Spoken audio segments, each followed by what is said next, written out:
J'ai décidé de partir en solo en Bolivie. Il s'agissait avant tout d'un retour aux sources pour moi. Mes parents sont boliviens et cela fait presque 6 ans que je n'y étais pas retournée. J'appréhendais cette rencontre avec ma famille, retrouvailles avec un pays et une autre culture, différente mais en même temps si proche. J'espérais passer un bon séjour, visiter plusieurs villes. Mon plan était le suivant.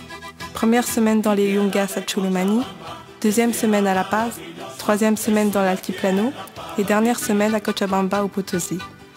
Mais force est de constater que beaucoup d'imprévus ainsi que la situation contextuelle de la Bolivie ont changé la donne. Arrivé à l'aéroport de l'Alto, toute ma famille était là. Mon père, sa femme, mon petit frère, mes tantes et oncles, cousins et cousines étaient présents. Ça m'a vraiment fait plaisir. Dans le taxi qui nous emmenait, j'ai pris le temps d'observer et non, rien n'avait changé. La ville, les commerces dans les rues, la mobilidad, soit les voitures de transport communes, paraissaient intactes.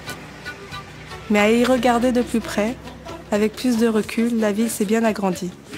À une certaine hauteur, on peut s'apercevoir que les montagnes qui entourent la ville sont habillées des pieds à la tête par des habitations, et cela tout en haut des vallées. C'est le soir que La Paz se voit le mieux.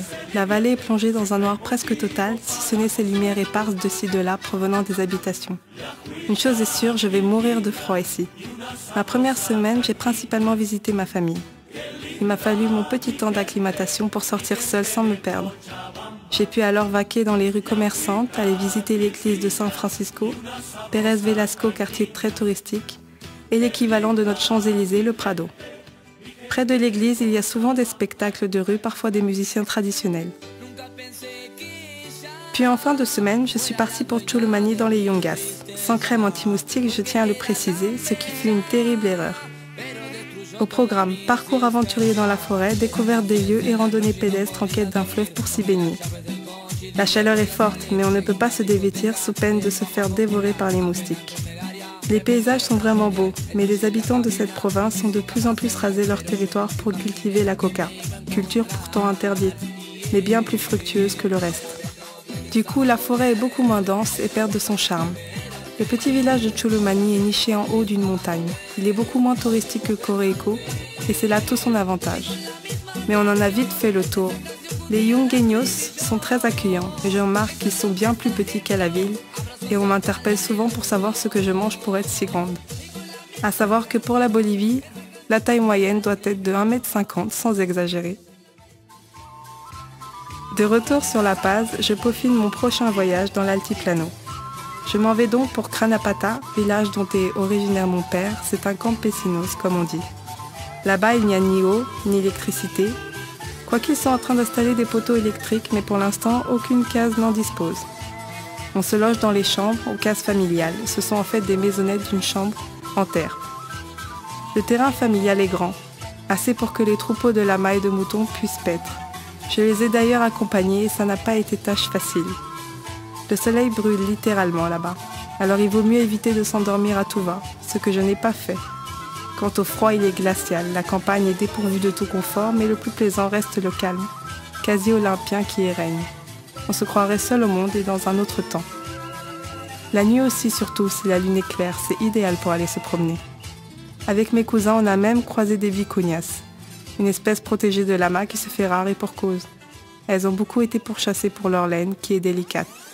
On est aussi allé faire un tour du côté du Salar, qui est une réserve de sel naturel, car Cranapata en possède un. C'est assez bizarre, même au village on n'y croise personne.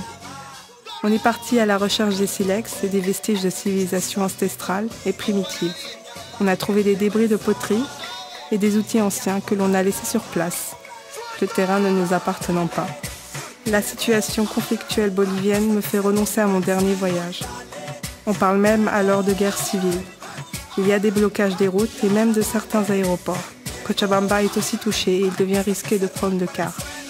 Je termine donc mon séjour à La Paz. J'en profite pour aller à Maliasa, parc zoologique, où il faut vraiment chercher les animaux, et faire du cheval et du quadratrax, sorte de mini-tracteur super puissant. Je suis aussi allée au concert des Broncos, groupe mexicain avec mes cousines pour aller danser et chanter. Au restaurant, je précise que là-bas le restaurant chinois se dit Chifa, et qu'on n'y mange pas chinois mais bolivien. Si. J'ai arpenté comme une folle les rues de San Francisco pour les cadeaux de dernière minute. Et le change euro-boliviano s'abaissait d'1 point. La vie aussi est plus chère, d'autant plus avec ces blocages.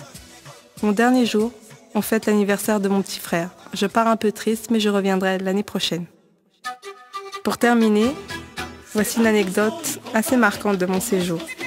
On était partis pour une expédition de 3 jours dans la forêt aux alentours de Chulumani avec mes cousins et on dormait à la belle étoile, sauf que j'ai eu la peur de ma vie. Quand une nuit j'ai senti une matière visqueuse et froide sur ma jambe, c'était un serpent et pas un petit. Je n'ai pas paniqué, mais j'étais mortifiée. Il faisait un bruit horrible, puis il est parti. C'était vraiment la peur de ma vie. J'ai vraiment adoré mon voyage. J'ai découvert et redécouvert 1001 facettes du pays.